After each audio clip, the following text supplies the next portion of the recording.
Tiga na to, nung kainan lang lang to. Nagsalo-salo kami dyan sa isang plato at malamig na kanin o bahaw ang pinagsalo-saluhan namin at dahil magtatrabaho na naman ulit kami so kailangan busog-lusog ang lahat. Bali-anim kami dyan ang magtatrabaho, sina Izel, Shella, Riza, Idzel, Robert at ako. Sina Mama at yung stepfather ko ay may gagawing importante so kami lang muna. Kailangan talaga magtrabaho dahil paubos na yung bigas at dahil kinapos na rin sa allowance ang mga estudyante. Dito kasi sa amin, walang ibang trabaho na pwedeng mag-sideline kahit Sabado at Linggo lang. Kung meron man, minsan lang. Kaya ang uling talaga ang pinakakinukunan namin ng hanap buhay, especially sa pagkain at gastusin ng mga estudyante sa pag-aaral. At ayan, nandito na kami sa sanggutan ni Mama or kinukunan ng lambanog. Hindi si Mama makapunta dito kaya yung pamangkin ko ang pumalit sa kanya at dinaanan na rin namin ang tiyahin namin na si Mama Merna at si Papa Naldo. Pinakain kami nila at nagkwentuhan saglit. Balay nyo, sino to? Ha? Sige man tayo. Pagkatapos kumain at magkwentuhan ay nagpatuloy na kami sa paglalakad at may nadaanan kami na garangan tawag sa amin or karambola or star fruit. Basta ganun. Kumuha kami dyan ng prutas na yan kasi kilala naman namin ang may-ari. Kaya okay lang. Basta kumuha lang ng mauubos at wag sayangin. At ayan, nandito na ulit kami sa kubo. Pagdating namin ay umupo lang saglit, kwentuhan, nag-prepare ng aming maisuot para sa pag-uuling at kailangan talaga namin na balutin yung buong katawan namin kasi sobrang init talaga pero may mga kapatid talaga ako na ayaw sumuot nun kasi mainit daw. Kagaya na lang ni Robert at ni Izel May. So ayan, niready na namin ang aming mga sarili para umakyat doon sa taas ng bundok kasi nandoon ang mga kahoy na aming ihahagis pababa. So ayan, nandito na nga kami. Habang naglalakad, panay biruan, tawanan at tulakan ang ginagawa nila. Actually, ganyan din naman kaming magkakapatid tuwing gumagawa ng uling. Ang papangit naman siguro kung puro nakakunot noo kaming lahat habang gumagawa. Kailangan din ng asaran para naman masaya. Mas importante pa rin kasi na mahalin mo yung ginagawa mo na alam mong tama kasi doon mo lang mafe-feel na masaya ka. So ayan, binigyan ko si Shella ng bunga ng ipil-ipil, ang tawag sa amin, or leucaena, lukina, basta ganun. Ang sabi kasi ng mga matatanda kapag kumain ka daw neto, lalabas daw yung mga bulati sa tiyan mo. At sa wakas, sa sobrang taas na aming inakyat ay nandito na kami sa mga kahoy na aming ihagis pababa. Ang pumutol nga pala ng mga kahoy ay sina Mama, Riza at Izel May at kami naman ang hagis noon pababa. Dito na part ay sina Idzel at saka si Robert ang magkasama tapos kaming mga babae naman dito. Habang naghagis kami dyan ng kahoy, magkukwento muna ako. Nasa grade 4 ako noon at classmate ko pa rin yung kuya ko na si Arnel, aka Langga, at si Ate Arlie naman ay nasa grade 6 ata. Ewan, basta kaming tatlo lang ang nasa bahay which is sa Sipalay, Negros Occidental po iyon.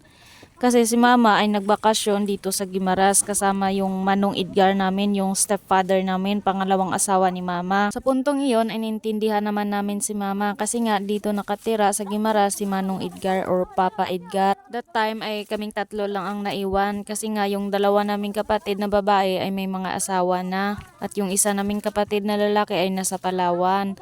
At si Risa naman ay nandoon sa pangalawa naming kapatid na may asawa na at doon siya nakatira. Before sina Mama nagbakasyon ay may iniwan siya sa amin na baboy na inaalagaan. Noong umaga, before kami umalis papuntang school, ay pinakain muna namin ang baboy. Nung tanghali na, umuwi na kaming tatlo at ang nangyari, pagkatapos kumain ay sinabi ni Kuya Arnel na absent daw si Ate Arlen kasi kukuha daw siya ng dalili. Basta nilalagayan at pinapakain sa baboy. Ayaw ni Ate Arlen, gusto niya na mag-aral. So ayun, nag-awa yung dalawa, nagsuntukan. Ayoko naman awatin silang dalawa kasi ang liit-liit ko pa. So ayun, nag-book out si Ate Arlen, hindi ko alam kung saan pumunta. Tapos si Kuya Arnel naman ay lumakad papuntang school. So ako naman, hindi ako pumunta ng school kasi hindi ko kasama yung ate ko. Kaya hinanap ko siya. So ayun, nakita ko siya, nangunguha pala ng ipapakain sa baboy. So wala lang yun, natural lang naman kasi sa magkakapatid na mag-away-away. Sobrang dami naming naranasan at hindi lang yon, naranasan din naming tatlo na mag-uling kahit na ang mga edad namin ay nasa 10 years old pa lang ako, tapos si Ate Arlene naman ay 12 years old, tapos si Kuya Arnel ay nasa 14 years old ata. Before mag-graduation ay nakauwi na sina mama. Syempre si ate ay nasa second honor, tapos si kuya ay nasa third honor, tapos ako wala lang, may ribbon lang, ganun. So ayan, balik tayo dito. Kapag dito ka sa mataas na bundok, makikita mo yung bahay kubo namin na maliit. Sama-sama na nga pala kaming lahat dyan sa paghahagis ng kahoy pababa. Sobrang init na nga pala ng time na yon, pero tinitiis lang namin, matapos lang. Malapit na nga pala kami matapos sa paghahagis ng kahoy pababa, pero hindi pa doon sa pinafailan namin ng kahoy or pinaka-inulingan namin, nilalagyan, ganun. Kasi hindi na talaga kaya ang init, sobrang init na talaga. Pagkatapos ng mahabang hagisan ay ito na lahat ng aming nahahagis na kahoy. Pero hindi lang yun lahat, meron pa sa kabila, hindi ko lang naipakita. Gustuhin man namin na matapos kaagad, pero I swear sobrang init na talaga at hindi na talaga kaya. Kaya nagsiupuan na lang kami saglit at umuwi na rin. May nababasa nga pala akong comment na nakakatakot daw asawahin si Sheila. Kaya nga matakot ka talaga, galabuto gani ang masamang taong impakta na kumagat sa kanya dati, ikaw pa kaya? Ay hindi, joke lang naman. Pero totoo po yun, may kumagat talaga sa kanya dati na taong aso. So ayan, ang dinaanan namin pa uwi ay yung mga kahoy din na hinagis namin mula sa taas, kaya nahihirapan kami pababa. Natalisod pa nga ako dyan kasi hindi ko nakita yung inapakan ko. Siguro ako lang yung natalisod na masaya pa rin. Nakabidyo pa po. At sa wakas ay nandito na rin kami. Grabe, sa sobrang init, namula talaga ang buong muka ko dyan. Pagdating namin sa kubo ay walang kanin at ulam. Ang tanging baon lang ay pritong kamote na may asukal. At yun lang yung aming sinalusaluhan. Sa sobrang init at pagod galing sa trabaho ay nakatulog silang lahat. Ako at si Risa lang yung gising at bilang ate nila ay ako na ang nagsaing at nagluto ng ulam na talbos ng kamote. Mga alas 4 na ng hapon at umuwi na kami at si Robert yung kumuha ng tuba o lambanog. Kanina nung dumaan kami sa sapa na ito ay mababaw pa yung tubig or low tide. So sa ngayon ay tumaas na or high tide.